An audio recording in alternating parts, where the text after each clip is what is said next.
नमस्कार दोस्तों। फिलहाल हमारे देश में 5 राज्यों में विधानसभा चुनाव हो रहे हैं। छत्तीसगढ़, मध्य प्रदेश, राजस्थान, तेलंगाना और मिजोरम में 3 दिसंबर को इन सारे राज्यों के रिजल्ट आने वाले हैं। अब जो राजस्थान का चुनावी रिजल्ट है वो हमें सरप्राइज करने वाला है। चलिए बताते हैं कि मैं ऐसा क्यों बोल रहा हूँ, और चलिए ये भी समझते हैं कि आखिर कौन जीत सकता है, बीजेपी या कांग्रेस, किसके जीतने की ज़्यादा संभावनाएं हैं। चलिए सब कुछ अच्छे से आपको बताते हैं। सबसे पहली बात यह है कि 1998 के बाद से ही राजस्थान में हर 5 साल में सरकार बदलने की रिवाज है। मतलब कोई भी सरकार लगातार 10 साल नहीं चलती है। जैसे 1998 में कांग्रेस थी, 2003 में बीजेपी, 2008 में कांग्रेस, 2013 में बीजेपी, फिर 2018 में कांग्रेस। अब इस रिवाज के हिसाब से देखें तो अब की बार बीजेपी की सरकार बनने वाली है। तो क्या ऐसा हो सकता है, पता नहीं। लेकिन जो कांग्रेस है वो अब की बार एड़ी चोटी का जोड़ लगा रही है और ये बोल रही है कि हम अशोक गहलोत के चेहरे के दम पे इस रिवाज को अब की बार तोड़ देंगे। अब यहाँ पर आपको एक बहुत बड़ा बात बता दें कि भले ही बारी बारी से यहाँ पे बीजेपी और कांग्रेस की सरकार बनती है, लेकिन यहाँ पर एक अंतर देखने को मिलता है। वो अंतर ये है कि जब वहाँ पे बीजेपी सरकार बनाती है तो उसका जो लहर होता है, उसका जो बहुमत होता है बहुत बड़ा होता है। लेकिन वही जब कांग्रेस सरकार बनाती है तो बहुत ही छोटे अंतर से सरकार बनाती है। जैसे कि 2013 में जब वहाँ पे बीजेपी जीती थी तो उसे 200 में से 163 सीटें मिली थी। वहीं जब 2018 में कांग्रेस जीती थी तो उसे 200 में से मात्र 100 सीटें ही मिली थी। 101 जो बहुमत का आंकड़ा है वो भी कांग्रेस ने नहीं छुआ था। इतना ही नहीं, अगर वोट शेयर की बात करें तो 2018 में वहाँ पे कांग्रेस जीती थी, उसका जो वोट शेयर था वो 39% था और बीजेपी का जो वोट शेयर था वो 38.77%, लगभग बराबर था। मतलब कुछ 1% से भी कम वोट शेयर बीजेपी का कांग्रेस से था, मतलब लगभग बराबर वोट शेयर था। इसके मतलब ये है कि राज्य में बीजेपी का जनाधार कहीं ना कहीं कांग्रेस से ज्यादा है। अब इसका मतलब यही निकलता है कि अब की बार जो सब चीज जो इशारा कर रहा है वो बीजेपी की सरकार बनने का ही इशारा कर रहा है।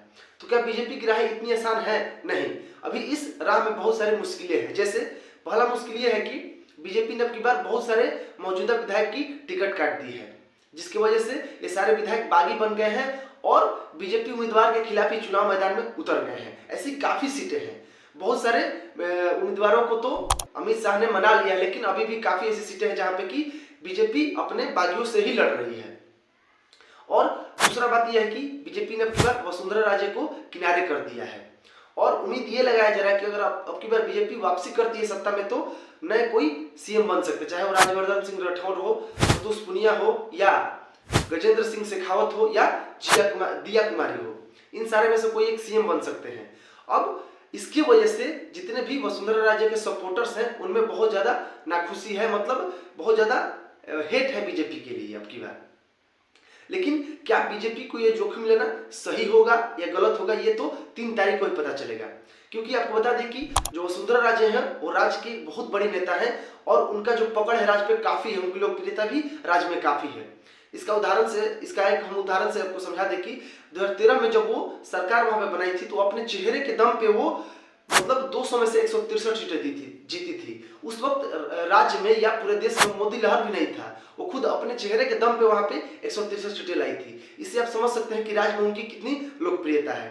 अब ये जो बीजेपी का फैसला है उनको किनारे करने का, अब इसका उससे फायदा होगा या नुकसान, ये 3 तारीख को हमें पता चलेगा। अब वही अगर बात करें कांग्रेस की तो कांग्रेस में आपको बता दें कि लगभग कांग्रेस अच्छी स्थिति में है और जो अशोक गहलोत का चेहरा है वो अच्छा खासा है, मतलब उसके लिए कोई हेट नहीं है राज्य में और उनकी योजनाएं भी काम कर रही है। लेकिन कांग्रेस के लिए एक बहुत बड़ा सिर दर्द है, जो गहलोत और पायलट का जो विवाद है, जो लड़ाई है, वही एक मतलब सिर दर्द बना हुआ है। फिलहाल तो अभी ये विवाद नहीं चल रहा है, दोनों लोग अच्छे से चल रहे हैं, दोनों लोग कांग्रेस के लिए मतलब प्रचार कर रहे हैं। दूसरी बड़ी बात कांग्रेस के लिए ये है, जो दिक्कत है कि जो कन्हैयालाल के मर्डरर थे दोनों जो मुसलमान, उन पे अभी तक कोई कार्रवाई नहीं हुई है और ये जो बात है वो बीजेपी को फायदा पहुंचा सकता है, क्योंकि हिंदुत्व को लेकर वो इसका फायदा उठा सकती है और कांग्रेस को मतलब पीछे ढकेल सकती है इस मुद्दे पे। और जो हिंदू वोटर्स हैं वो इसके लिए वो बीजेपी की तरफ जा सकते हैं। तो ये भी कांग्रेस के लिए एक बहुत बड़ा दिक्कत है। तीसरी बात यह है कि जो असदुद्दीन ओवैसी है वो भी अपने प्रत्याशी राजस्थान चुनाव में उतार दिए हैं और राजस्थान में करीब 40 ऐसे सीटें हैं जहां पे कि मुस्लिम मतदाता मुख्य माने जाते हैं, मतलब वहां पे जो वो डिसाइड करते हैं वो सीट को। और पिछले चुनाव में 2018 में जो जितनी 40 सीटें थी उसमें से कांग्रेस ने 29 सीटें जीती थी। अब अगर अब की बार जो मुसलमान है वो कांग्रेस को छोड़कर और अगर ओवैसी को वोट दिए, ज्यादा वोट दिए, तो अब की बार कांग्रेस को हार का सामना करना पड़ सकता है। तो ये सारी जो बातें हैं वो डिसाइड करेंगे कि कौन जीतेगा। अब आपको बता दें कि क्या सरकार बदलती है या रिवाज बदलती है, ये देखना बहुत ही रोचक होगा। तो दोस्तों, अगर इन्फॉर्मेशन अच्छा लगा हो, वीडियो अच्छा लगा हो, तो एक लाइक करिएगा, चैनल को जरूर सब्सक्राइब करिएगा। आपके लिए फ्री है लेकिन हमारे लिए ये बहुत ज़्यादा वैल्यूएबल है, तो सब्सक्राइब जरूर कर दीजिएगा। तब तक के लिए धन्यवाद।